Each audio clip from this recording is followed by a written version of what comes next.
అందరికీ నమస్తే. సో పొద్దున్న నుంచి తిరుపతి ప్రసాదం గురించి నేను మాట్లాడిన వీడియో, నేను మాట్లాడిన మాటలు చాలామందికి తప్పుగా అనిపిస్తున్నాయి. సో ఎక్స్ప్లెనేషన్ ఇచ్చే ముందే ఆ మాటలకు ఎవరన్నా హర్ట్ అయి ఉంటే డెఫినెట్గా సారీ చెప్తున్నాను. అండ్ నన్ను రెగ్యులర్గా ఫాలో అయ్యేటోళ్ళకు నాకు వెంకటేశ్వర స్వామి ఎంత ఇష్టమో తెలుసు. యూట్యూబ్లో, ఇన్స్టాగ్రామ్లో 3 నెలలు 4 నెలల సంధి శనివారాల వ్రతాల గురించి, వాటి డీటెయిల్స్ గురించి నేను చెప్తూనే ఉన్నా. అవేవి దేని గురించి ఎవరు మాట్లాడుకోలేరు. అన్ఫార్చునేట్లీ దీని గురించి మాట్లాడిండ్రు. ఏదైనా సరే తప్పు జరిగింది నా సైడ్ నుంచి. నా మాటలు తప్పుగా ఉన్నాయి తప్పితే నా ఇంటెన్షన్ అది కాదు. మేము రిచ్ అని అన్నది 10,000 L1 క్యూ లైన్లో నిలబడ్డప్పుడు, పొద్దున ప్రసాదం తీసుకునేటప్పుడు కాస్ట్లీ లైన్లో నిలబడ్డమని ఆ ఉద్దేశంతో అన్నాను. ఏం జరిగినా సరే ఇప్పుడు నేను ఏది ఇచ్చినా మీకు ఎక్స్ప్లెనేషన్ లాగానే అనిపిస్తుంది తప్పితే నేను తప్పు ఒప్పుకున్నట్టు మీకు అనిపించదు. అందుకోసం నేను దాని గురించి ఎక్స్ప్లెనేషన్ కూడా ఇస్తలేను. తప్పైతే నా సైడ్ నుంచి జరిగింది అండ్ నా తమ్ముడు సోను తరపు నుంచి కూడా జరిగింది.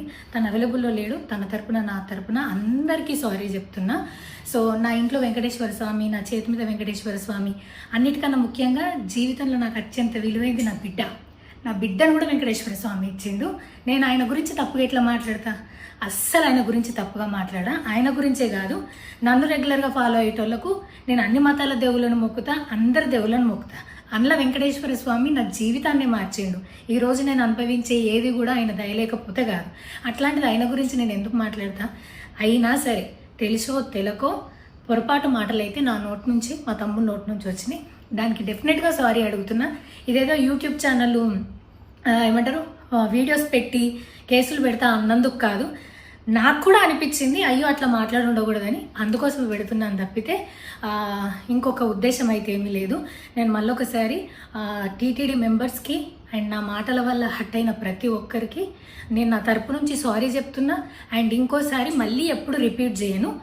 సో నా సారీని యాక్సెప్ట్ చేయండి. నన్ను రెగ్యులర్గా ఫాలో అయ్యేటోళ్లకు నాకు వెంకటేశ్వర స్వామి అంటే ఎంత ఇష్టమో తెలుసు కాబట్టి వాళ్ళందరూ నన్ను నమ్ముతున్నారని కోరుకుంటున్నా. మళ్ళొకసారి ఎక్స్ప్లెనేషన్ కాదు, సారీ చెప్పినంత మాత్రాన తప్పు ఒప్పైపోతుందని కూడా కాదు. బట్ నేను చేయగలిగింది ఇది ఒక్కటే కాబట్టి మళ్ళొకసారి అందరికీ సారీ.